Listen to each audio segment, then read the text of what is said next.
बिस्मिल्लाहिर्रहमानिर्रहीम। आज हम ऐसी मेडिसन के बारे में बात करेंगे जो जोड़ों के दर्द और सोजिश में और पट्ठों के दर्द में बहुत ज़्यादा इस्तेमाल की जाती है। तो बात करते हैं कैफ्लम टैबलेट के बारे में। कैफ्लम टैबलेट है क्या, इसके यूजेस क्या हैं, इसकी डोज क्या है और इसके साइड इफ़ेक्ट क्या हैं।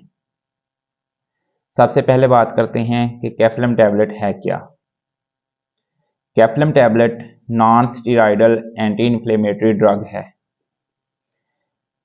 कैफ्लम टैबलेट पेन किलर है।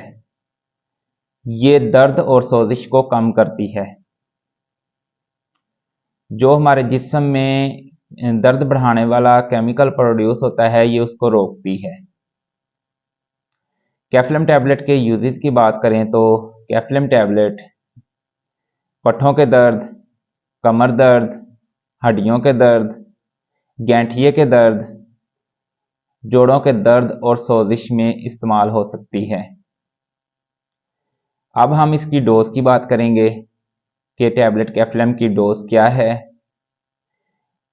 टैबलेट कैफ्लम 50 मिलीग्राम सुबह शाम खाना खाने के बाद इस्तेमाल की जाती है।